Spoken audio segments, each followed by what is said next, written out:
പ്രിയപ്പെട്ട സുഹൃത്തുക്കൾക്ക് നമസ്കാരം.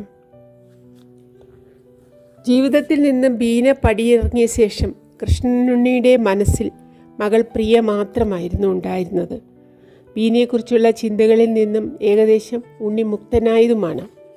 വേലുണ്ണിക്കുറുപ്പിൻ്റെ വീട്ടിലേക്കുള്ള യാത്രയിലുടനീളം രാജി മൗനിയായിരുന്നു. അതിൻ്റെ കാരണം എന്തായിരിക്കുമെന്ന് ഉണ്ണി ആലോചിക്കുന്നു. സംഭാഷണം തുടരാൻ ഉണ്ണി ശ്രമിക്കുന്നെങ്കിലും രാജി മൂളലുകളിൽ മറുപടി ഒതുക്കുന്നു. രാജിയും വാസുദേവൻ നായരും തമ്മിലുള്ള അടുപ്പത്തിന് എത്രത്തോളം ആഴമുണ്ട് എന്നത് ശ്രീധരമേനോൻ്റെ ഏറ്റവും വലിയ ഭയമാണ്. ഉണ്ണിക്കും അതേ പേടി തോന്നുന്നു. ഒരുപാട് അടുത്തുവോ രണ്ടുപേരും എന്ന്.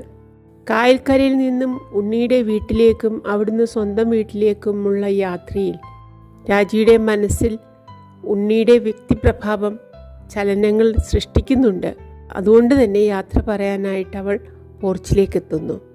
റിയർ വ്യൂ മിററിൽ കാണുന്ന കൈവീശി യാത്ര പറയുന്ന രാജിയുടെ രൂപത്തിൽ ഒരു നിമിഷം ഉണ്ണി നോക്കിയിരുന്നു പോകുന്നു.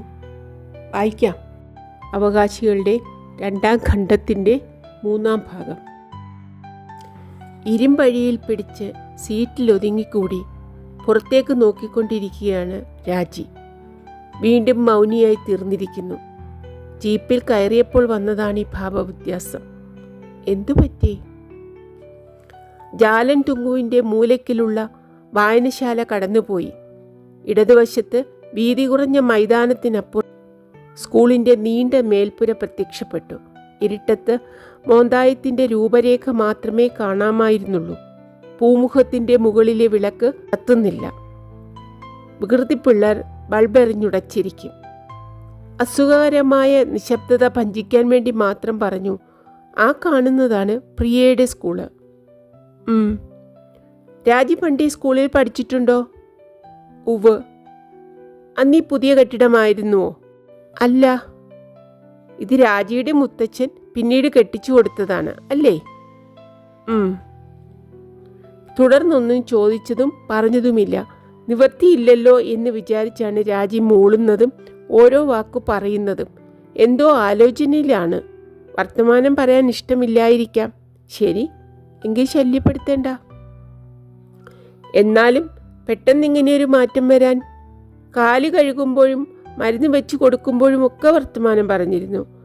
അച്ഛനെക്കുറിച്ച് സംസാരിച്ചപ്പോഴുണ്ടായ അസുഖം പോലും മാഞ്ഞുപോയിരുന്നു. പിന്നെ പെട്ടെന്നിങ്ങനെ അപകടകരമായി താനെന്തെങ്കിലും പറയുകയുണ്ടായോ? ഓർത്തു നോക്കിയിട്ടൊന്നും കാണുന്നില്ല. ഓ, എന്തെങ്കിലും ആവട്ടെ. ഈ പ്രായത്തിലുള്ള പെൺകുട്ടികൾ ചിലപ്പോൾ ഇങ്ങനെയാണ്. മൂടിയായിരിക്കും. രാജിക്കാണെങ്കിൽ മൂടിയാവാൻ ധാരാളം കാരണങ്ങളുണ്ട് താനും. ഇടകണ്ണിട്ടൊന്ന് നോക്കി. അതേ ഇരിപ്പാണ്. പാവം കുട്ടി. ഇത്ര പിഞ്ചിലെ ഇങ്ങനെയൊരു മുറിവേറ്റത് കഷ്ടമായിപ്പോയി. അറിയാനും ആലോചിക്കാനും കഴിവില്ലാത്ത പ്രായത്തിൽ ഇന്നതേ സംഭവിച്ചു കൂടുവന്നില്ലല്ലോ.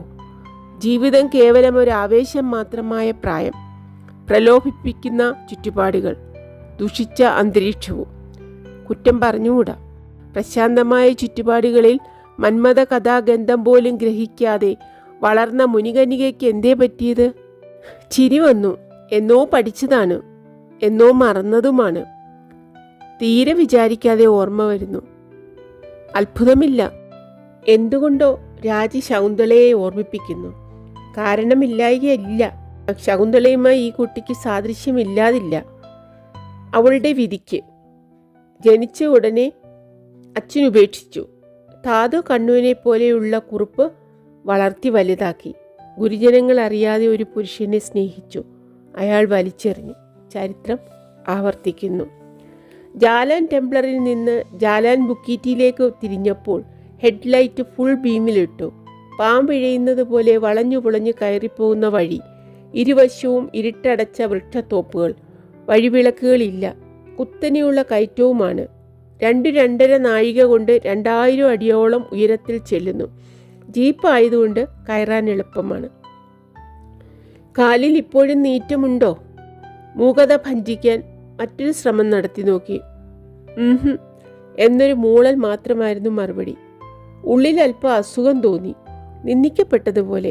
വായ തുറന്നൊരു വാക്ക് പറഞ്ഞുകൂടെ? മറുനിമിഷം മറിച്ചും ചിന്തിച്ചു. കുട്ടി സാധു. മനസ്സാകപ്പാടെ കലങ്ങിയിരിക്കുകയാകും. സ്വൈരം കെടുത്തേണ്ട. എന്തിനെക്കുറിച്ചായിരിക്കും ആലോചന? അച്ഛനെക്കുറിച്ച് ആവും, സ്വാഭാവികമായും. 3-4 കൊല്ലത്തിനിടയ്ക്ക് ആദ്യമായി കണ്ടുമുട്ടുന്നതാണ്. കുട്ടിപ്രായം വിട്ടതിന് ശേഷം ആദ്യത്തെ പ്രാവശ്യം. തികച്ചും അപ്രതീക്ഷിതമായിട്ട്. ലഘുവായൊന്ന് ഞടുങ്ങിയിരിക്കും, ഉലഞ്ഞിരിക്കും. പാവത്തിൻ്റെ മുഖം വിളർത്തുപോയി. അന്നേരം കണ്ണു നിറഞ്ഞു. ഒരക്ഷരം മിണ്ടിയില്ല, ഒരക്ഷരം. വിരോധം കൊണ്ടാണെന്ന് വെറുതെ ദുർവ്യാഖ്യാനിച്ചു. ഒന്നും മിണ്ടാൻ പറ്റാഞ്ഞിട്ടാവും. ഇങ്ങനെ പെട്ടെന്ന് കണ്ടുമുട്ടിയാൽ എന്ന് പാതിക്ക് പാതി പറഞ്ഞു നിർത്തിയതിൻ്റെ അർത്ഥം മറ്റൊന്നല്ല. മനസ്സാകെ പതറിയിരിക്കും, ബുദ്ധി കുഴഞ്ഞിരിക്കും.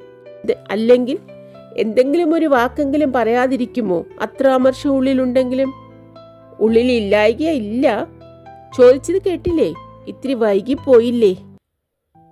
അച്ഛന് ദുഃഖവും പശ്ചാത്താപവും ഉണ്ടെന്ന് രാജിക്ക് മനസ്സിലാക്കാൻ കഴിയില്ല. അവനവൻ്റെ ഭാഗത്തു നിന്നല്ലേ നോക്കിക്കാണാൻ സാധിക്കൂ. അങ്ങനെ നോക്കിയാൽ വെറുപ്പേ ഉണ്ടാവും മനസ്സിൽ. നീതിയല്ലല്ലോ അച്ഛൻ ചെയ്തത്. ഇന്ത്യ ഗാഫറിനും അത് ബോധ്യമുണ്ട്. എന്നാലും സ്വയം ന്യായീകരിക്കാൻ ശ്രമിക്കുന്നു ചിലപ്പോൾ. ചോദിക്കും, മൈമിനിയുമായിട്ടുള്ള ബന്ധം അറിഞ്ഞിരുന്നിട്ടും വലിയമ്മാവൻ എന്തിനെന്നെ നിർബന്ധിച്ചു? ഭദ്ര എന്തിനു സമ്മതിച്ചു? വിചിത്രമായ വാദം, മുടന്തൻ ന്യായം. വലിയമ്മാവൻ പറഞ്ഞാൽ ഏറാൻ മൂളണമെന്ന് വല്ല നിർബന്ധവുമുണ്ടോ? കുട്ടിയായിരുന്നില്ലല്ലോ, മുഖത്തു നോക്കി പറയാമായിരുന്നില്ലേ സാധ്യമല്ലെന്ന്? അത് ചെയ്തില്ല. ഭീരുവിനെ പോലെ വഴങ്ങിക്കൊടുത്തു. അതാരുടെ കുറ്റമാണ്? എന്നാലും പോട്ടെ. സമ്മർദ്ദത്തിന് വഴങ്ങിയ സ്ഥിതിക്ക് അതിൽ തന്നെ ഉറച്ചു നിന്നുവോ? അതുമില്ല. സുഭദ്രയമ്മയോടൊപ്പം ജീവിച്ചു, ഒരു പുത്രിക്ക് ജന്മം നൽകി. എന്തിന്? അത്രയും ചെയ്തിട്ട് പിന്തിരിഞ്ഞോടിയത് ബ്രഹ്മഹത്യയേക്കാൾ വലിയ പാവമല്ലേ? അത്രയും വലിയ പാതകം ചെയ്തിട്ട് ഇപ്പോൾ ആവലാതിയാണ്. ഭാര്യയ്ക്ക് സ്നേഹമില്ല, മക്കൾ നാനാവിധമായി പോയി, തൻ്റെ ജീവിതം തുലഞ്ഞു. മുൾക്കിരീടം വെച്ച് മരക്കുരിശും താങ്ങിയാണ് ജീവിതത്തിലൂടെ ഇഴയുന്നത്. അതിലെന്താ അർത്ഥം? അല്ല, താൻ രാജിയുടെ ഭാഗത്തു നിന്നല്ലേ ചിന്തിക്കുന്നത്? ഇന്ത്യ ഗാഫറിൻ്റെ ആവലാതി കേൾക്കുമ്പോൾ സഹാനുഭൂതി തോന്നിയിരുന്നു. അതാണ് രാജിയോട് അങ്ങനെയൊക്കെ പറഞ്ഞത്. പക്ഷേ ഇപ്പോൾ തോന്നുന്നു രാജി പുറത്തേക്ക് തന്നെ നോക്കിക്കൊണ്ടാണ് ഇരിക്കുന്നത്. പുറത്തിരുട്ടല്ലാതെ മറ്റൊന്നും കാണാനില്ലെങ്കിലും. സഹാനുഭൂതി വേണ്ടത് മകളോടാണ്, അച്ഛനോടല്ല. അച്ഛൻ ചെയ്തത് പശ്ചാത്താപം കൊണ്ട് പ്രായശ്ചിത്തം ചെയ്യാവുന്ന കുറ്റവുമല്ല. തല ചെരിച്ച് രാജി ഒരിക്കൽ കൂടി നോക്കി. അതേ ഇരിപ്പ് തന്നെയാണ്, മനഃപൂർവ്വം എന്ന പോലെ. വഴിവക്കത്തെ വൃക്ഷങ്ങൾക്കിടയിലൂടെ താഴെ തഞ്ചോങ് ബസാറിലെ വിളക്കുകൾ കാണാം. തിളങ്ങുന്ന പാശികൾ കോർത്ത വല വിരിച്ചതുപോലെ. ബീന ചിലപ്പോൾ അങ്ങനത്തെ വല തലയിൽ അണിയാറുണ്ട്.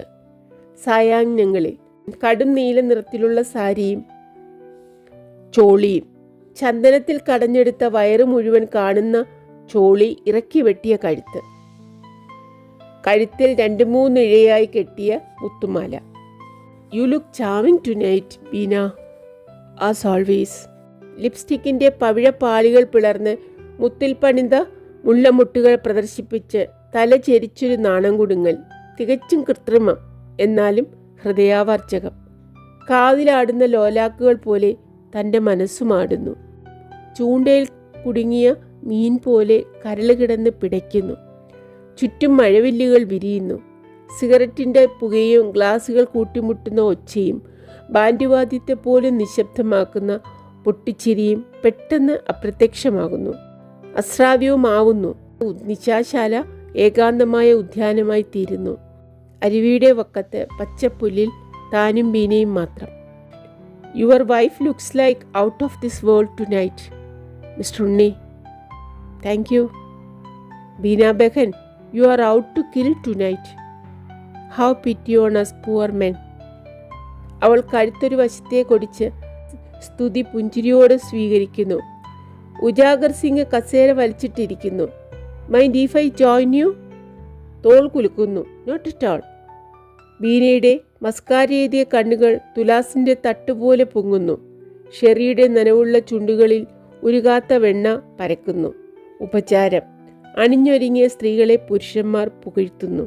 സ്ത്രീകൾ കൃതജ്ഞതയോടെ അംഗീകരിക്കുന്നു. Society etiquette. ഉപചാരം. ഉപചാരം ഉപചാരം മാത്രമാണോ? ആവാം.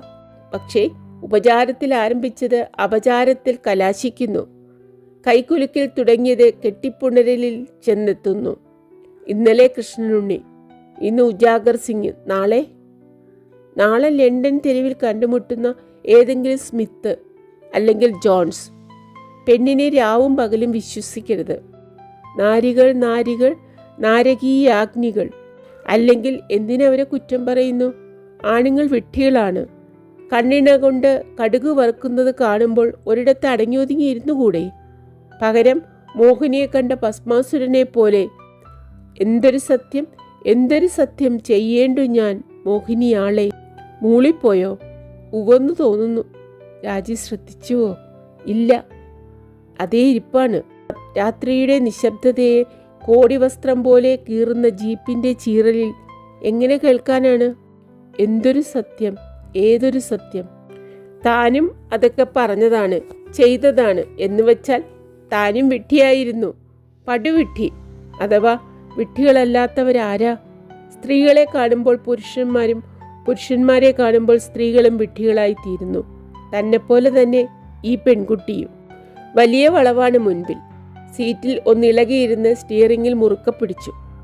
രാജി മുഖം തിരിച്ച് റോട്ടിലേക്ക് നോക്കിക്കൊണ്ടിരിക്കുകയാണ്. ഈ കുട്ടിക്കിത് നേരിടേണ്ടിയിരുന്നില്ല. പക്ഷേ ഈ പ്രായത്തിൽ ഇങ്ങനെ എന്തെങ്കിലും നേരിടാതിരിക്കുന്നതാണ് അത്ഭുതം. ചുഴിഞ്ഞാലോചിക്കാൻ മെനക്കെടാതെ തോന്നലുകൾക്ക് പിന്നാലെ കണ്ണടച്ചു പായുന്ന പ്രായമാണ്. രാജിക്ക് എത്ര വയസ്സായിരിക്കും? 20, 21. കഴിഞ്ഞ തവണ കാണുമ്പോൾ കുട്ടിത്തം വിട്ടിരുന്നില്ല. 16, 17. ആ നിലയ്ക്ക് ഇപ്പോൾ 20, 21 കൂടുതലായിരിക്കില്ല. അപകടം പതിയിരിക്കുന്ന പ്രായം. അതും സിനിമാ ലോകത്തിൽ. സന്മാർഗം കുത്തഴിഞ്ഞ ലോകം, പ്രലോഭനങ്ങളുടെ ലോകം. താരമാവുക, ആരാധകന്മാരുടെ കയ്യടി നേടുക, ജനങ്ങളുടെ മുഴുവൻ ഓമനയായി തീരുക. ആരായാലും തലതിരിഞ്ഞു പോവും. രാജിയാണെങ്കിൽ സാധുവായൊരു പെൺകുട്ടി. അമ്മയുടെ ചിറകിൻ്റെ കീഴിൽ കഴിഞ്ഞുകൂടേണ്ട പ്രായത്തിലേ പിരിഞ്ഞുപോയി. കടിഞ്ഞാൻ പിടിക്കാൻ ആരുമുണ്ടായിരുന്നില്ല. അതുകൊണ്ട് എളുപ്പം വഴിതെറ്റി. വാസുദേവനെ വിശ്വസിച്ചു. രക്ഷിതാവായി കണ്ടു. അടുത്തു. രക്ഷിതാവ്, ഫാദർ ഫിഗർ. അടുത്തതിൽ അത്ഭുതമില്ല. അച്ഛനില്ലാത്ത, അതെ, ഇല്ലാത്ത എന്ന് തന്നെ പറയാം. അടുത്തതിലല്ല, അതിൻ്റെ സ്വഭാവം മാറിയതിലാണ്. അതോർത്താണ് ശ്രീധരന് ഏറ്റവും വേദന. ബന്ധം ഏതുവരെ എത്തിയെന്നറിയില്ല. ഊഹിക്കാനേ നിവർത്തിയുള്ളൂ. ഊഹം അത്ര സുഖമുള്ളതല്ല. താരങ്ങളെക്കുറിച്ചും താരങ്ങളാവാൻ കൊതിക്കുന്ന പെൺകുട്ടികളെക്കുറിച്ചും കേൾക്കുന്ന കഥകൾ വേദനിപ്പിക്കുന്നവയാണ്. ലൊക്കേഷൻ ഷൂട്ടിങ്ങിന് വേണ്ടി ഊട്ടിയിൽ, കൊടൈക്കനാലിൽ, കാഠ്മണ്ഡുവിൽ. എപ്പോഴെങ്കിലും രാജിയും വാസുദേവനും തമ്മിൽ ആവോ? സംഭവ്യമാണ്. വിലക്കപ്പെട്ട കനി. ഈ പെൺകുട്ടി കന്യകയല്ലേ? അല്ല എന്ന് വിശ്വസിക്കാൻ എന്തുകൊണ്ടോ മനസ്സ് വിസമ്മതിക്കുന്നു. പക്ഷേ നാളെ വൈകുന്നേരം ഞാൻ വരാം. സ്റ്റിയറിങ്ങിൽ പിടിച്ച കൈ വെട്ടി. ഇരുട്ടത്ത് നടക്കുമ്പോൾ പെട്ടെന്ന് മുഖത്ത് ടോർച്ചടിയേറ്റ പ്രതീതിയായിരുന്നു. യാതൊരു മുന്നറിയിപ്പും കൂടാതെ ഇങ്ങനെ പൊടുന്നനെ മൗനം ഭഞ്ജിക്കാൻ. ഓ, കുറുപ്പിൻ്റെ വീടെത്തിക്കഴിഞ്ഞു. കാത്തു നിൽക്കുന്ന മുത്തു ഗേറ്റ് വലിച്ചു തുറക്കുകയാണ്. ശരി. സുഭദ്രയമ്മ പോർച്ചിൽ തന്നെ നിപ്പുണ്ട്. ജീപ്പിൽ നിന്നിറങ്ങിയ രാജി അമ്മയോട് എന്തോ ഒരു വാക്ക് പറഞ്ഞ് അകത്തേക്ക് പോയി. കൃഷ്ണനുണ്ണി താക്കോൽ കൂട്ടം കൈവിരലിൽ കറക്കി ചവിട്ടുകല്ല് കയറാൻ ഭാവിച്ചപ്പോഴാണ് ശ്രീധരൻ്റെ കാറ് ശ്രദ്ധയിൽപ്പെട്ടത്. ശ്രീധരൻ പോയില്ലേ? ഇല്ല. കുട്ടി തിരിച്ചെത്തിയില്ല എന്ന് കണ്ടപ്പോൾ പരിഭ്രമമായി. കാറും എടുത്തിറങ്ങി. കുറച്ചു മുൻപേ തിരിച്ചു വന്നുള്ളൂ. ഇന്നിനി പോണില്ല. കുളിക്കാൻ കയറിയിരിക്കുകയാണ്. മിസ്റ്റർ കുറുപ്പുറക്കായോ? ഇല്ല, ഞാനിരുന്ന് വായിച്ചു കൊടുക്കായിരുന്നു. ജീപ്പിൻ്റെ ശബ്ദം കേട്ടപ്പോൾ എണീറ്റ് പോന്നതാ. രാജി വന്നിട്ടേ ഭക്ഷണം കഴിക്കൂന്ന് ശാഠ്യം പിടിച്ചിരിപ്പാണ്. ഫോൺ ചെയ്തിട്ട് എന്തേ ഇത്ര നേരം? കുട്ടിയുടെ കാലം നുരസി പൊട്ടി. കഴുകി മരുന്ന് വെച്ച് കെട്ടാൻ ഇത്തിരി നേരമെടുത്തു. സാരായിട്ട്? ഏയ്, ഒന്നുമില്ല. ഇത്തിരി തൊലി പോയിട്ടുണ്ട്, അത്രയുള്ളൂ. വല്ല ഇൻഫെക്ഷനും കിട്ടണ്ടെന്ന് വെച്ച് ഞാൻ അപ്പോഴേ മരുന്ന് വെച്ചതാ. കൊച്ചച്ഛനെ കാണണില്ലേ? എന്താ ഉണ്ടായെന്ന് നേരിട്ട് കേട്ടാലേ സമാധാനമാവുള്ളൂ. ശരി. വാതിൽ തുറന്ന് അകത്ത് കിടക്കുമ്പോഴേക്കും വെലുണ്ണിക്കുറുപ്പിന്റെ ചോദ്യം കേട്ടു. അവള് വന്നോ? എവിടെ? വന്നു. കൃഷ്ണനുണ്ണി അകത്തേക്ക് ചെന്നു. വരാതെ എവിടെ പോവാനാ? ആ, മിസ്റ്റർ ഉണ്ണിയോ? വേലുണ്ണിക്കുറുപ്പ് എഴുന്നേൽക്കാൻ ശ്രമിച്ചു. സന്ധ്യ ആവുമ്പോ കണ്ടില്ലാന്ന് വെച്ചപ്പോ പരിഭ്രമമായി. എണീക്കണ്ട, കിടന്നോളൂ. അത് കേൾക്കാതെ വേലുണ്ണിക്കുറുപ്പ് എഴുന്നേൽക്കാൻ ശ്രമിച്ചു. സുഭദ്രയമ്മ അദ്ദേഹത്തെ താങ്ങിയിരുത്തി. കുറെ തലയണകൾ പിന്നിലട്ടിയിട്ടു. എവിടെയായിരുന്നത് കുട്ടി? കുട്ടി ആരോടോ വർത്തമാനം പറഞ്ഞിരുന്നു. നേരം പോയത് അറിഞ്ഞില്ല. അമ്പലത്തിന്റെ അവിടെ എത്തിയപ്പോഴേക്കും സുഭദ്രയമ്മ തൊഴുതു പൊയ്ക്കഴിഞ്ഞിരുന്നു. ഞാൻ കുറെ കാത്തു നിന്നു. സുഭദ്രയമ്മ അപരാധബോധത്തോടെ എന്ന പോലെ പറഞ്ഞു. മുത്തൂന് തിരയാനയച്ചു. അവൻ ജെട്ടിയുടെ അവിടെയും പാർക്കിലും ഒക്കെ പോയി നോക്കി. ഒരിടത്തും കണ്ടില്ല. ഒടുക്കം വിചാരിച്ചു തനിച്ച് മടങ്ങിയിട്ടുണ്ടാവുമെന്ന്. ഇവിടെ വന്നു നോക്കിയപ്പോൾ കുട്ടി എത്തിയിട്ടില്ല. എൻ്റെ ജീവൻ അങ്ങോട്ട് പോയി. മിസ്റ്റർ ഉണ്ണിയുടെ ടെലിഫോൺ വന്നപ്പോഴാ ശ്വാസം നേരെ വീണത്. എന്താ ഇത്ര പരിഭ്രമിക്കാനുള്ളത്? ഉണ്ണി ലാഘവത്തിൽ ചോദിച്ചു. ചെറിയ കുട്ടിയൊന്നും അല്ലല്ലോ. 5-6 കൊല്ലം വലിയ സിറ്റിൽ കഴിച്ച കുട്ടിയല്ലേ. ഇതാണെങ്കിൽ സ്വന്തം നാടും. അതല്ല, സുഭദ്രയമ്മ ശങ്കയോടാണ് പറഞ്ഞത്. പ്രായം ഇത്, അവളുടെ ഇപ്പോഴത്തെ നിലയും. എന്തെങ്കിലും വല്ല അബദ്ധവും. മുനമ്പിൽ ഇരുട്ടത്തിരുന്ന് കരയുന്ന രാജിയുടെ രൂപം മനസ്സിൽ മിന്നി. താഴെ കായൽ. ചാടിയാൽ? ഏതായാലും ഇനി സന്ധ്യയ്ക്ക് ഒറ്റയ്ക്കൊന്നും പുറത്തു വിടണ്ട. വേലുണ്ണിക്കുറുപ്പ് അവസാനത്തെ തീരുമാനമെന്ന പോലെയാണ് പറഞ്ഞത്. സൂക്ഷിക്കേണ്ടത് സൂക്ഷിക്കണം. ഇനി കൊച്ചിന് എന്തെങ്കിലും കഴിച്ചൂടെ? അവള് വന്നൂലോ. കഴിക്കാം, നീ പോയി ഉണ്ടാക്കിക്കോ. പതുക്കെ മതി. എനിക്ക് ഉണ്ണിയോട് ഇത്തിരി വർത്തമാനം പറയാനുണ്ട്. എന്താ മിസ്റ്റർ ഉണ്ണി ഇരിക്കാത്തത്? ഇരിക്കൂ. നേരെ ഇത്ര ആയില്ലേ, എനിക്ക് ഉടനെ മടങ്ങണം. എന്നാലും 5 മിനിറ്റ് ഇരിക്കൂ. ഇവള് വരണവരെ ആയിക്കൂടെ? അതാവാ. സുഭദ്രയമ്മ വാതിൽ ചാരി പോയപ്പോൾ കസേര കട്ടിലിന്റെ സമീപത്തേക്ക് വലിച്ചു നീക്കിയിട്ടിരുന്നു. വേലുണ്ണിക്കുറുപ്പ് തലയണ ചാരി ഇരിപ്പൊന്ന് സുഖമാക്കി. രാജി വന്നപ്പോഴേ എനിക്കൊരു സമാധാനമായുള്ളൂ. എന്താന്ന് വെച്ചാലേ, കാലം ചീത്തയാണ്. എന്തെങ്കിലും സംഭവിച്ചാലോ? എന്ത് സംഭവിക്കാനാ? ഉണ്ണി ചിരിച്ചു. കുട്ടികൾ പുറത്തേക്ക് ഇറങ്ങിയാൽ കുറച്ച് വൈകിന്നൊക്കെ വരില്ലേ? അതൊന്നും സാരാക്കാനില്ല. അതല്ല, പേപ്പറിൽ വായിക്കാറില്ലേ? സിംഗപ്പൂരിലും പെനാങ്ങിലുമൊക്കെ ഓരോരുത്തരുടെ മക്കളെ കിഡ്നാപ്പ് ചെയ്ത് കൊണ്ടുപോയി എന്നൊക്കെ. പണത്തിന് വേണ്ടി എന്തും ചെയ്യാൻ മടിക്കാത്ത ആൾക്കാരുള്ള നാടാണ്. അങ്ങനെയൊന്നും പേടിക്കണ്ട. അതൊക്കെ വലിയ വലിയ ഗാങ്സ്റ്റേഴ്സ് ഉള്ള ദിക്കില്. ഇവിടെ ഒന്നുമില്ല. ഇന്ന് മാത്രമല്ല, വലിയ ചൈനീസ് മൾട്ടി മില്യണേഴ്സിനെ പേടിക്കാനുള്ളൂ. എന്നാലും ശരി, സൂക്ഷിക്കണം. നമ്മുടെ ഇടയിൽ തന്നെ ആരെങ്കിലും ഗാങ്സ്റ്റേഴ്സിന് കാശ് കൊടുത്ത് ചെയ്യിക്കാൻ മടിക്കില്ല. ഉണ്ണി ചിരിച്ചു. കുറുപ്പിന്റെ പേടി കുറെ കവിഞ്ഞു പോകുന്നു. പണത്തിനു വേണ്ടി ധനികരെ കടത്തിക്കൊണ്ടു പോകുന്ന സംഭവങ്ങൾ ഇടയ്ക്കൊക്കെ സിംഗപ്പൂരിലും കോലാലംപൂരിലും ഉണ്ടാവാറുണ്ട്. 4-5 ലക്ഷം മേടിച്ചു വിടും. പോലീസിന് ഒരിക്കലും തുമ്പുണ്ടാക്കാൻ കഴിയാറില്ല. അതുപോലെ എന്തെങ്കിലും ഈ കൊച്ചു നഗരത്തിൽ ഉണ്ടാവില്ല. ചില്ലറ കളവ് പോലും കഷ്ടിയാണിവിടെ. ചിരിക്കണ്ട, കുറുപ്പ് കാര്യമായിട്ട് തന്നെയാണ് പറയുന്നതെന്ന് തോന്നി. നമ്മുടെ കുട്ടൻ കഴിവേറിയില്ലേ, ശകുനി ശങ്കുണ്ണി, അവൻ പണ്ട് ചെയ്യിച്ചിട്ടുള്ളതാ. ഏയ്, അത് മിസ്റ്റർ കുറുപ്പ് വെറുതെ പറയാണ്. ശങ്കുണ്ണി നായർ ആള് കുറുക്കനാണ്. പണത്തിന് ഇത്തിരി ദൂരെയുണ്ട്. അതൊക്കെ ശരി. പക്ഷേ മിസ്റ്റർ ഉണ്ണിക്ക് അറിയില്ല, അവൻ്റെ എസ്റ്റേറ്റിൽ പണ്ടൊരു സായിപ്പ് വന്നു. ബർണാഡെന്നോ ബാർനെറ്റെന്നോ മറ്റോ ആയിരുന്നു പേര്. മിടുമിടുക്കൻ. ഇവൻ്റെ കളവുകൾ കയ്യോടെ പിടിച്ചു. ജയിലിൽ പോകേണ്ടതാ. അപ്പോൾ യവൻ ഗാങ്സ്റ്റേഴ്സിനെ സ്വാധീനിച്ച് സായിബിനെ ഒരു പെണ്ണുകേസിൽ, കള്ളക്കേസാ, കുടുക്കി ഓടിച്ചു. അതാ പുള്ളി. അവനാണെങ്കിൽ ഇപ്പോൾ സരസ്വതിയുടെ പിന്നിൽ സ്ക്രൂ തിരിക്കാൻ കൂടിയിട്ടുണ്ട്. ഏതായാലും അതൊന്നും വിചാരിച്ച് മിസ്റ്റർ കുറുപ്പ് പേടിക്കണ്ട. രാജിക്കൊന്നും സംഭവിക്കില്ല. ഞങ്ങളൊക്കെ ഈ നാട്ടിലില്ലേ. പിന്നെ അധികം സംസാരിക്കണ്ട. ഇപ്പോഴേ കതച്ചു തുടങ്ങി. എന്താ പ്രത്യേകിച്ച് പറയാനുണ്ടെന്ന് പറഞ്ഞത്? അത് കേൾക്കട്ടെ. വേലുണ്ണിക്കുറുപ്പ് ഉടനെ തന്നെ മറുപടി പറഞ്ഞില്ല.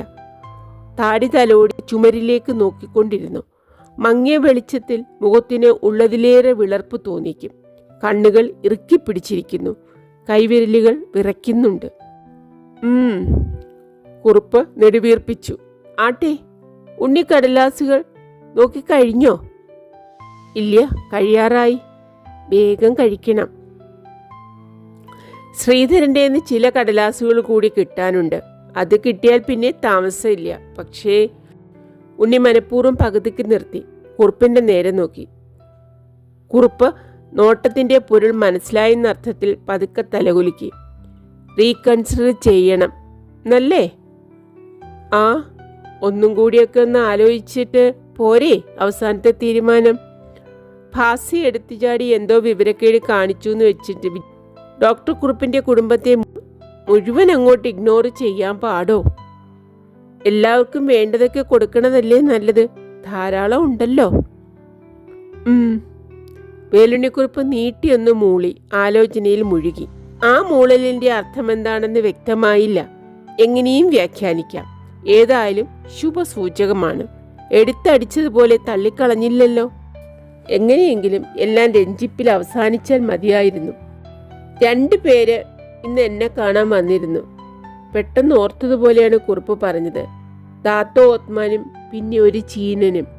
ഓഹോ, സംസാരിച്ചിരുന്ന വിഷയവുമായി ബന്ധമില്ലാത്തൊരു സംഗതി എടുത്തിട്ടത് കണ്ടപ്പോൾ തോന്നി തൻ്റെ ധാരണ ശരിയാണെന്ന്. ഒന്നും കൂടി ആലോചിച്ചിട്ടാവാം എന്ന നിർദ്ദേശം ഏറെക്കുറെ സ്വീകരിച്ചിരിക്കുന്നു. തുറന്നു പറഞ്ഞില്ലെങ്കിലും വ്യക്തമാണ്. ശ്രീധരനും ഉണ്ടായിരുന്നു. വലിയ ആഘോഷമൊക്കെ വേണമെന്നാ പറയണത്. കഴിഞ്ഞ ആഴ്ച അവരെന്നെ വന്ന് കണ്ടിരുന്നു. അവർ പറഞ്ഞു. ഉണ്ണി എന്തേ അവരോട് പറഞ്ഞത്? ഞാനൊന്നും പറഞ്ഞില്ല. ഉണ്ണിക്ക് എന്താ തോന്നണത്? ഈ ആഘോഷമൊക്കെ വേണോ? വേണ്ടെന്നാ എൻ്റെ അഭിപ്രായം. ഇതൊക്കെ ഒരു കാട്ടിക്കൂട്ടില്ലാന്നേ. ആഘോഷവും ആർപ്പോടവും ഒക്കെ അനാവശ്യമാണ്. പക്ഷേ മിസ്റ്റർ കുറുപ്പിൻ്റെ കാര്യത്തിൽ അത് ഒഴിവാക്കാൻ പറ്റുമെന്ന് തോന്നണില്ല. തഞ്ചോങ് ബസാറിന് വേണ്ടി പലതും ചെയ്ത ആളാണ്. അപ്പോൾ നാട്ടുകാർക്ക് ആഘോഷിക്കണമെന്ന് തോന്നിയാൽ തടുക്കാൻ പറ്റില്ല. അത്രയ്ക്കൊക്കെ ഞാൻ എന്താ ചെയ്തിട്ടുള്ളത്? ഓരോ കാര്യത്തിന് കുറേ പണം കൊടുത്തുന്നോ? കുറുപ്പ് വല്ലാത്തൊരു ചിരി ചിരിച്ചു. അതിൻ്റെ കഥ ദൈവത്തിനറിയാം. ഏതായാലും ഒന്നും വേണ്ടെന്നാ ഞാൻ പറഞ്ഞത്. അങ്ങനെ പറയേണ്ടത് മിസ്റ്റർ കുറുപ്പിൻ്റെ ധർമ്മം. പക്ഷേ നാട്ടുകാർ ആഘോഷിക്കും. ഉണ്ണി ചിരിച്ചു. ഇരുന്ന് കൊടുത്തേ പറ്റൂ. കുറുപ്പ് കുറേ നേരം മിണ്ടാതിരുന്നതിന് ശേഷം പറഞ്ഞു. എനിക്ക് ആ ചീനനെ പിടിച്ചില്ല. ആന കള്ളനാണ്. മുഖത്ത് നോക്കിയാൽ അറിയാം. എന്തോ സൂത്രം കണ്ടിട്ടാണ് പുറപ്പാട്. മിസ്റ്റർ ഹോക്കല്ലേ? വലിയ പുള്ളിയാ. അത് പോട്ടെ, ആഘോഷമൊന്നും വേണ്ടാന്ന് തീർത്തു പറഞ്ഞോ? അവരത് സമ്മതിക്കുകയും ചെയ്തോ? സമ്മതിച്ചിട്ടൊന്നുമില്ല.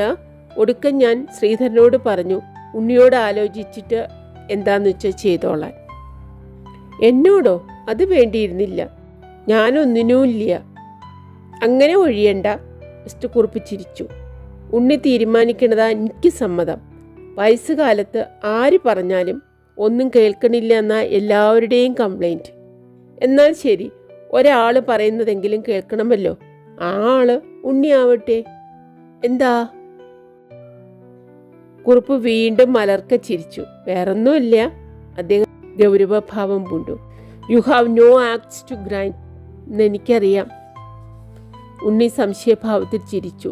ഞാൻ പറയുന്നതൊക്കെ കേൾക്കണമെന്ന് പറയുന്നത് വെറുതെ അല്ലേ എന്നായിരുന്നു ചിരിയിലെ ധ്വനി. അത് മനസ്സിലാക്കിയതുപോലെ കുറുപ്പ് തുടർന്ന് പറഞ്ഞു. സ്വത്തിൻ്റെ കാര്യത്തിലും ഉണ്ണി ഉറപ്പിച്ചങ്ങട് പറഞ്ഞാൽ ഞാനതുപോലെ ചെയ്തു എന്ന് വരും. കുറുപ്പ് മുഴുവനാക്കാതെ തലയുയർത്തി നിവർന്നിരുന്ന് മുഖത്തേക്ക് തറപ്പിച്ചൊന്ന് നോക്കി. തീക്ഷണമായ നോട്ടം. ചെയ്യാം, പക്ഷേ അതിലൊരു താക്കീത് അടങ്ങിയിരുന്നുവെന്ന് തോന്നി. ഭവിഷ്യത്തിൻ്റെ ചുമതലയും നിങ്ങൾ തന്നെ ഏൽക്കേണ്ടി വരും എന്നോ മറ്റോ പറയുന്നത് പോലെ. കണ്ണിൽ എന്തെങ്കിലും കൊള്ളാൻ വരുമ്പോൾ തല താനെ പിൻവലിയുന്നത് പോലെ ഉണ്ണി ഉള്ളുകൊണ്ടൊന്ന് പിൻവലിഞ്ഞു. തനിക്ക് ചുമതല ഏൽക്കേണ്ട കാര്യമെന്ത്? പൊന്നൊരുക്കുന്ന ദിക്കിലെ പൂച്ച മാത്രമാണ് താൻ. എങ്ങനെയെങ്കിലും ഈ നൂലാമാലയിൽ നിന്ന് ഒഴിഞ്ഞു കിട്ടിയാൽ മതി. ഈറ്റിരിക്കാൻ പോയിട്ട് ഇരട്ട പറയേണ്ട കാര്യമില്ല. രാവുണ്ണി വൈകുന്നേരം വന്നിരുന്നു. കുറുപ്പ് വീണ്ടും വിഷയം മാറ്റുകയാണ്. അത് ആശ്വാസം തന്നെ. പരിശോധിച്ചില്ലേ? ഒക്കെ നോർമലല്ലേ? അവൻ നോക്കാമെന്നതല്ല, കുറച്ച് കാര്യം പറയാനേ. വാക്കുകളിൽ നിസ്സംഗത ധ്വനിച്ചിരുന്നു. സ്വന്തം കാര്യം? ഓ, ഉണ്ണി വട്ടം പിടിച്ചു. അതെന്താ? ഭാസിക്ക് സ്ഥലം കൊടുക്കേണ്ട കാര്യം. ഓഹോ, അതോ? കുറുപ്പ് അതേന്ന് തലയാട്ടി കീഴ്ചുണ്ട് കടിച്ചു പിടിച്ച് എങ്ങോട്ടൊന്നും ഇല്ലാതെ തുറച്ചു നോക്കിക്കൊണ്ടിരുന്നു. പുലർത്ത ആ മുഖത്ത് എന്തൊക്കെയോ ഭാവങ്ങൾ ഉദിച്ചു മാഞ്ഞുകൊണ്ടിരുന്നു. ഇവൻ ഇതിൽ കീഴിൽ സംസാരിക്കാത്ത മാതിരി സംസാരിച്ചു. ഇത്രത്തോളം ഉണ്ട് ഉള്ളിലെന്ന് വിചാരിച്ചിരുന്നില്ല. ഉണ്ണി ഒന്നും പറഞ്ഞില്ല. ഏട്ടനെ വേദനിപ്പിക്കുന്ന തരത്തിൽ എന്തോ പറഞ്ഞിട്ടുണ്ട് അനിയൻ എന്ന് വ്യക്തം. അത് വിശ്വസിക്കാനും വയ്യ.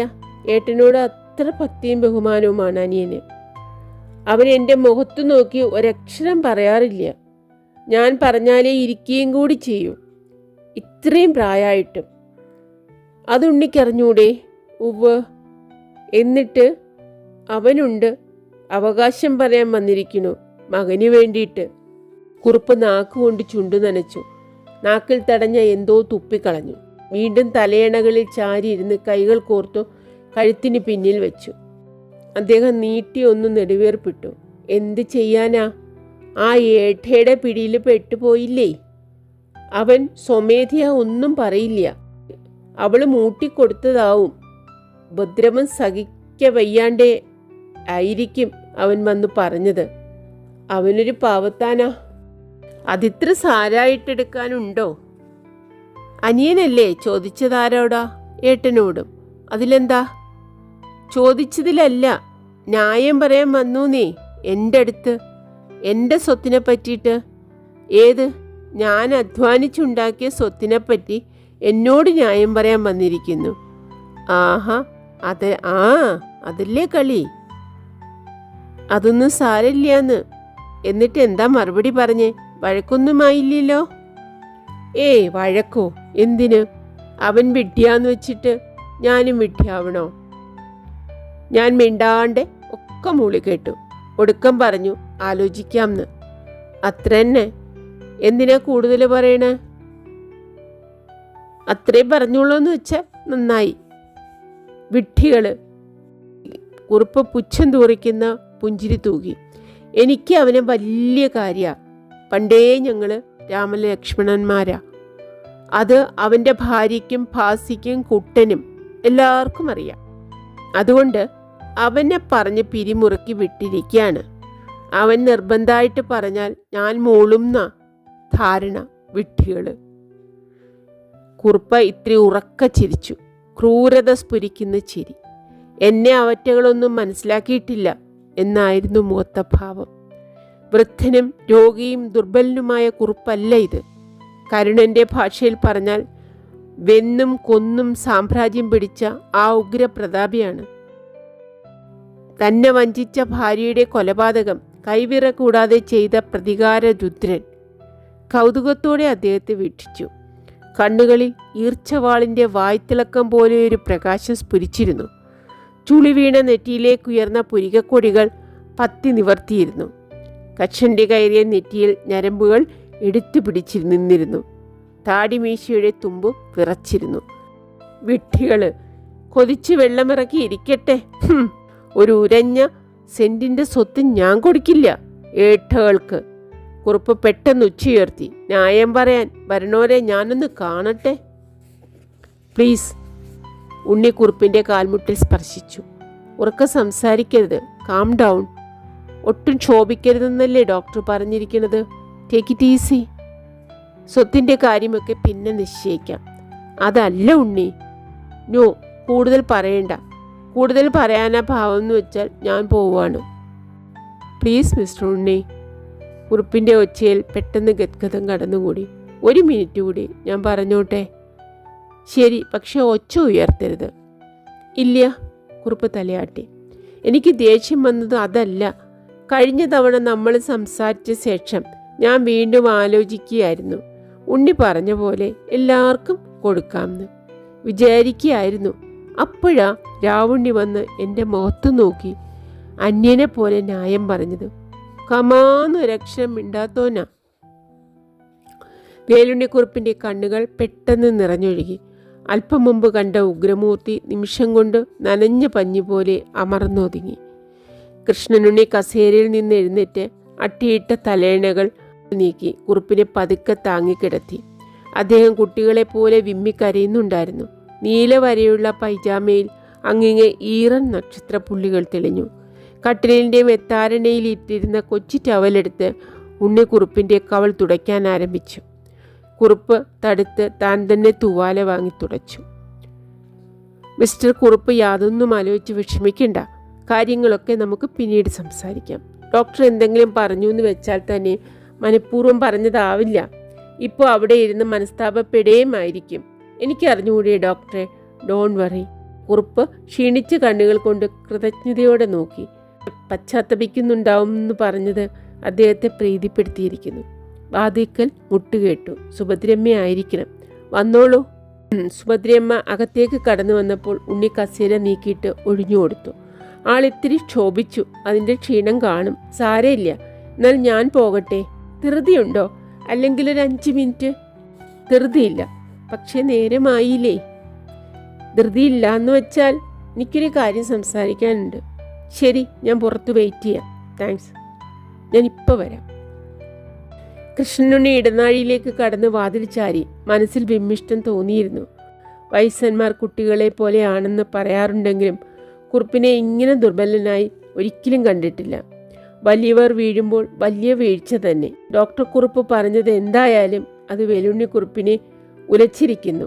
വല്ലാതെ ഉള്ളിൽ തട്ടിയിട്ടുണ്ട്, അല്ലെങ്കിൽ കണ്ണ് നനയില്ല. സിറ്റിംഗ് റൂമിൽ ആരുമില്ല. ചുറ്റുമൊന്ന് നോക്കി സോഫായിൽ ഇരിക്കാൻ ഭാവിച്ചു. ഉടനെ തന്നെ മനസ്സ് മാറ്റി ഫിഷ് ടാങ്കിൻ്റെ സമീപത്തേക്ക് നടന്നു. എന്താ ഇരിക്കാതെ നിൽക്കണത്? ഒന്നുമില്ല, മത്സ്യങ്ങളെ നോക്കി നിൽക്കാനൊരു രസം. ഇത്ര വേഗം കഴിഞ്ഞോ? ഇല്ല. സുഭദ്രയമ്മ അടുത്തേക്ക് വന്നു. 2 സ്പൂൺ കഴിച്ചപ്പോഴേക്കും ഉറക്കം തുടങ്ങി കൊച്ചച്ചൻ. ഇനി കുറച്ച് കഴിഞ്ഞു കൊടുക്കാം. ഫിഷ് ടാങ്കിലെ മഞ്ഞ വെളിച്ചം സുഭദ്രയമ്മയുടെ മുഖത്ത് പ്രേതത്തിൻ്റെ ഛായ നൽകുന്നതായി തോന്നി ഉണ്ണിക്ക്. പൊതേ തന്നെ ഒട്ടി വിളർത്ത മുഖമാണ്. ഒരിക്കലും രക്തമുണ്ടായിരുന്നില്ലെന്നതുപോലെ. ടാങ്കിൻ്റെ എയർ ട്യൂബിൽ നിന്ന് ഉയരുന്ന വായു കുമിളകൾ ജലവിധാനത്തിൽ അലകൾ സൃഷ്ടിക്കുമ്പോൾ അവയുടെ പ്രതിഫലനം അവരുടെ കവിളിൽ നിഴലും വെളിച്ചവും മാറി മാറി അണച്ചിരുന്നു. കുഞ്ഞച്ചനെ കുറിച്ചായിരിക്കും കൊച്ചച്ചൻ സംസാരിച്ചതല്ലേ? അതെ, ഇത്തിരി സങ്കടമായിട്ട് പറഞ്ഞു. മൂളലിനെ തുടർന്ന് ഒന്നും പറഞ്ഞില്ല സുഭദ്രയമ്മ. സംഭവം അവരെ അവശയാക്കിയിട്ടുണ്ടെന്ന് ഊഹിക്കാവുന്നതേ ഉള്ളൂ. അതിനെക്കുറിച്ച് എന്തെങ്കിലും പറയാനാവും നിൽക്കാൻ ആവശ്യപ്പെട്ടത്. പറയട്ടെ, അതുവരെ ക്ഷമിക്കാം. വിഷമം മുഴുവൻ എനിക്കാണിപ്പോൾ, സുഭദ്രമ്മ നെടുവേർപ്പെടുന്നത് പോലെ പറഞ്ഞു. കൊച്ചച്ചൻ അപ്സെറ്റായിട്ടുണ്ട്. എന്നാലും ഡോക്ടർ കുറുപ്പ് എല്ലാം അറിയണ ആളാണ്. എന്നിട്ടും ഏട്ടനോട് അപ്സെറ്റാവുന്ന രീതിയിൽ സംസാരിച്ചത് അത്രയ്ക്കൊന്നും പറഞ്ഞില്ല. സുഭദ്രമ്മ കുറുക്ക പറഞ്ഞു. ഞാനുണ്ടായിരുന്നു. കുഞ്ഞച്ചൻ ആ പുലാവ് നൂറിലെ വസ്തുവിനെക്കുറിച്ച് ഒന്ന് എടുത്തിട്ടു, അത്രയുള്ളൂ. ഭാസിക്ക് വേണ്ടി ഒരു വാക്ക് പറഞ്ഞോന്ന് സംശയം. അപ്പോഴേക്കും കൊച്ചച്ചന് ശുണ്ടിയും സങ്കടവും വന്നു. ഈടെ എളുപ്പം അപ്സെറ്റാവും. അത് കണ്ടപ്പോൾ കുഞ്ഞച്ചൻ മിണ്ടാതെ പോവുകയും ചെയ്തു. മുഴുവൻ വിശ്വാസമായില്ല കൃഷ്ണനുണ്ണിക്ക്. ഡോക്ടർ പറഞ്ഞ് മയപ്പെടുത്തുകയാണ് സുഭദ്രയമ്മ ചെയ്യുന്നത്. അതവരുടെ സ്വഭാവമാണ്. ആരെക്കുറിച്ചും ഒരു ദൂഷ്യവും പറയാതെ കഴിക്കണമെന്ന് നിർബന്ധമാണ് അവർക്ക്. കൊച്ചച്ചനോടെന്ന പോലെ ബഹുമാനമുണ്ട് താനും കുഞ്ഞച്ചനോടും. രാജിയുടെ കാര്യം അറിഞ്ഞ പിന്നെ കൊച്ചച്ചൻ വളരെ എളുപ്പം അപ്സെറ്റ് ആവുന്നു. മനസ്സിന് ഒരു ബലവും ഇല്ലാതായിരിക്കുന്നു. അത് ഡോക്ടർ കുറുപ്പിനും അറിയാലോ. ഞാൻ പറഞ്ഞില്ലേ, കുഞ്ഞച്ചൻ അങ്ങനെയൊന്നും പറഞ്ഞില്ല, അങ്ങനെയൊന്നും പറയൂല്ല, അറിയാലോ. അതൊക്കെ പോട്ടെ, കുറുപ്പ് നാളേക്ക് ഇതൊക്കെ മറക്കും. പിന്നെ എന്താ സംസാരിക്കാനുണ്ടെന്ന് പറഞ്ഞത്? ഒന്നിത് തന്നെ, കുഞ്ഞച്ചൻ ഇത്തിരി വല്ലാണ്ടായിട്ടാ പോയിരിക്കണത്. എനിക്കൊരു പേടി, മുഷിഞ്ഞിട്ടുണ്ടോന്ന്. മുഷിയേ? ഉണ്ണി ചിരിച്ചു. കുട്ടിയൊന്നും അല്ലല്ലോ, അതൊന്നും ഉണ്ടാവില്ല. തൽക്കാലം ഇത്തിരി വിഷമം തോന്നിയിട്ടുണ്ടാവും, അത്രയുള്ളൂ. ആവോ, ഇറങ്ങിപ്പോകുമ്പോൾ ഒരക്ഷരം മിണ്ടില്ല. ഞാൻ ചോദിച്ചതിനൊന്നിനും മറുപടിയും പറഞ്ഞില്ല. അങ്ങനെ പതിവില്ല. ശ്രീചേട്ടനും ഇത്തിരി വിഷമിച്ചിട്ടായിരിക്കണത്. അതൊന്നും സാരമില്ല. മിസ്റ്റർ ഉണ്ണി കുഞ്ഞച്ചനെ കാണുമ്പോൾ ഒന്നും സാരമായിട്ട് എടുക്കരുതെന്ന് പറയണം. ഡോക്ടർ സാരമായിട്ടൊന്നും എടുക്കില്ല, അത് വിചാരിച്ച് പരിഭ്രമിക്കണ്ട. ഉണ്ണി വാച്ച് നോക്കി. 8:30 ഞാൻ നേരായില്ലേ? പറയാനുള്ളത് ഞാൻ പറഞ്ഞതുമില്ല. അതെന്താ? രാജിയുടെ കാര്യം. ഞാൻ ചോദിച്ചാൽ സത്യം പറയോ? അതെന്താ അങ്ങനെ ചോദിക്കണത്? എനിക്ക് പരിഭ്രമമാവും എന്ന് വിചാരിച്ച് ചിലതൊന്നും ആരും എന്നോട് പറയാറില്ല, അതുകൊണ്ടാണ് ചോദിച്ചത്. ഞാൻ ചോദിക്കട്ടെ, രാജി കൂട്ടുകാരോട് വർത്തമാനം പറഞ്ഞിരുന്നിട്ടാണ് വൈകിയെന്ന് പറഞ്ഞത് മുഴുവൻ ശരിയാണോ? എനിക്ക് പൂർണ്ണമായിട്ട് വിശ്വാസം വരണില്ല. ഉണ്ണി വല്ലാതായെങ്കിലും മുഖത്ത് നിർവികാരത പാലിച്ചു. എന്താ വിശ്വസിക്കാതിരിക്കാൻ? ഇവൾക്ക് ഇവിടെ ആരാ കൂട്ടുകാര്? ഇളിഭ്യത തോന്നി. ആ വാസ്തവം ആലോചിക്കാതെയാണ് നുണ പറഞ്ഞത്. എതിർകക്ഷിയുടെ വക്കീലന്മാർ കിണഞ്ഞു പരിശ്രമിച്ചിട്ടും പൊളിക്കാൻ സാധിക്കാത്ത 100 നുണകൾ കക്ഷികൾക്ക് പഠിപ്പിച്ചു കൊടുത്തിട്ടുള്ളതാണ്. എന്നിട്ട് ഈ പാവപ്പെട്ട സ്ത്രീയുടെ ഒരൊറ്റ ചോദ്യത്തിനു മുന്നിൽ എനിക്ക് ഊഹിച്ചാൽ അറിയാം എന്താ സംഗതിന്ന്. അവൾ എവിടെയെങ്കിലും പോയിരുന്ന് കരഞ്ഞിട്ടുണ്ടാവും. സുഭദ്രയമ്മ ഇതല്ലേ വാസ്തവം എന്ന അർത്ഥത്തിലൊരു നോട്ടം നോക്കി. ഇവിടെ ആവുമ്പോൾ ഞാൻ കണ്ടാലോ എന്ന് വിചാരിച്ച് ധൈര്യം ഭാവിക്കുകയാണ്. പറഞ്ഞതിലും കുറച്ച് ശരിയുണ്ട്. രാജി ഇരുന്ന് കരയുമ്പോഴാണ് ഞാൻ കണ്ടെത്തിയത്. പക്ഷേ അതുവരെയും പ്രിയയോട് വർത്താനം പറയുകയായിരുന്നു. അത് ഞാൻ പറഞ്ഞില്ലല്ലോ. രാജി പ്രിയയ്ക്ക് ഡാൻസ് പഠിപ്പിച്ചു കൊടുക്കാമെന്ന് പറഞ്ഞിട്ടുണ്ട്. ഉവ്വോ! സുഭദ്രയമ്മയുടെ മുഖത്ത് അത്ഭുതത്തോടൊപ്പം അല്പം തെളിവും പ്രത്യക്ഷപ്പെട്ടു. അതേതായാലും നല്ലത് തന്നെ. എന്തെങ്കിലും ചെയ്യാനുണ്ടെങ്കിൽ അവൾ ഒറ്റയ്ക്കിരുന്ന് മുനിയില്ലല്ലോ. പിന്നെ പ്രിയയുടെ കൂടെ കൂടിയാൽ കളിയും ചിരിയും ഒക്കെ തുടങ്ങും. അവൾ രാജിയെ പഞ്ചറാക്കും. എന്താ അവളുടെ പ്രസരിപ്പ് അറിയില്ലേ? കുട്ടികളായാൽ അങ്ങനെ വേണം. അല്ലേലും ഇനി എത്ര കാലത്തേക്കുണ്ട്? 2-3 കൊല്ലം കഴിഞ്ഞാൽ അടക്കവും ഒതുക്കവും താനേ വരും. പിന്നെ തുള്ളാനും പ്രസരിപ്പ് കാണിക്കാനും ഒക്കെ പറ്റുമോ? കൃഷ്ണനുണ്ണി മറുപടി പറയാതെ ടാങ്കിലേക്ക് നോക്കിക്കൊണ്ട് നിന്നു. 2-3 കൊല്ലം കഴിഞ്ഞാൽ പ്രിയ മുതിർന്ന പെൺകിടാവായി തീരുമെന്ന ചിന്ത മനസ്സിൽ വിഷാദമുണർത്തി. അവൾ എന്നും കുട്ടിയായി ഓടി കളിച്ചുകൊണ്ടിരിക്കണം, ഈ പൊടിമീനുകളെപ്പോലെ. വലുതായാൽ അവളും മറ്റെല്ലാ പെൺകിടാങ്ങളെയും പോലെ രാജിയെപ്പോലെ ഇരുട്ടത്തെ കടൽവക്കത്തെ ഇരിപ്പ് കൺമുൻപിൽ ഉയർന്നു. അങ്ങോട്ട് നടക്കുന്നതിനിടയിൽ എങ്ങാനും തടഞ്ഞു വീണിരുന്നുവെങ്കിൽ? അടിയൊഴുക്കിൽപ്പെട്ടാൽ ശവം പൊന്തുക പാസർ കൂണിങ്ങിലെ ചതുപ്പുകളിൽ എവിടെയെങ്കിലും ആവും. സുഭദ്രമ്മയുടെ മുഖത്തു നോക്കാൻ ധൈര്യം വന്നില്ല. അല്ലെങ്കിലേ അവരുടെ മുൻപിൽ താനൽപ്പം കള്ളനായിരിക്കുകയാണ്. സത്യം ആദ്യമേ പറഞ്ഞില്ലല്ലോ. ഇപ്പോഴും മുഴുവൻ പറഞ്ഞിട്ടില്ലെന്ന് അവർ തൻ്റെ കണ്ണുകളിൽ നിന്ന് കണ്ടുപിടിക്കും. അതിനു മുമ്പ് രക്ഷപ്പെടുകയാണ് നല്ലത്. രക്ഷപ്പെടണം. വേറെ ഒന്നുമില്ല വച്ചാൽ? ഉണ്ണി പെട്ടെന്ന് ആലോചനയിൽ നിന്ന് ഉണർന്നതുപോലെ ഭാവിച്ചു. എന്നാൽ ഞാനിറങ്ങട്ടെ? നേരായില്ലോ. കുട്ടി കാത്തിരിക്കും അല്ലേ?